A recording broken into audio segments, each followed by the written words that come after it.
બધી ખબર છે. આ ગણપતિના ચંદાનું તો એક બહાનું છે, પણ આ પૈસાથી તમારે જલસા કરવા છે. જલસા કરીએ છે એમ? જલસા કરીએ છે. ગણપતિના 1 મહિના પહેલા બધા છોકરાઓ તૈયારી કરવા લાગે છે. કેમ કે બાપ્પાના આગમનમાં કોઈ કમી નહીં રહી જાય. ને તમે કેવો છો જલસા કરીએ છે. મૂર્તિ સિલેક્ટ કરાવવાની, ઢોલ વાળાને પગે લાગીને પૈસા ઓછા કરાવવાના અને મંડપ વાળા સાથે રોજ માટાકૂટ કરવાની. ને તમે કેવો છો જલસા કરીએ. અરે અમુક જગ્યાએ એવું સાંભળવા મળે છે કે તમારી ઓકાત નહીં હોય તો શું કરવા આવી લાગો છો, તો પણ અમે ચૂપ રહીએ છીએ. કેમ કે ગણપતિ બાપ્પાનો તહેવાર ખરાબ નહીં થાય. ને તમે કેવું છો જલસા કરીએ. રોજ રાત્રે મંડળનું કામ કરીને મોડું સુવાનું, સવારે જલ્દી ઉઠવાનું, જોબ પર જવાનું અને પાછું સાંજે આવીને બાપ્પાના કામમાં લાગી જવાનું.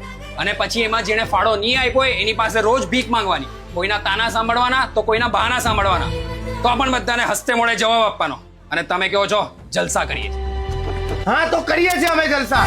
જ્યારે રાત પર જાગીને બાપ્પાની મૂર્તિ રેડી કરાવીને આગમન થાય છે ને, ત્યારે કરીએ છીએ અમે જલસા.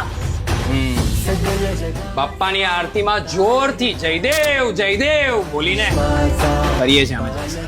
10 દિવસ બધાનું મનોરંજન કરાવીને કરીએ છીએ અમે જલસા. બધાને પ્રસાદ વેચીને થોડો પ્રસાદ બચાવીને રાતે મંડપમાં અમે ખાઈએ છીએ ને, તો કરીએ છીએ અમે જલસા. બધું કામ પતાવીને તમારા જેવા લોકોની ગાળો સાંભળીને અમે કરીએ છીએ જલસા.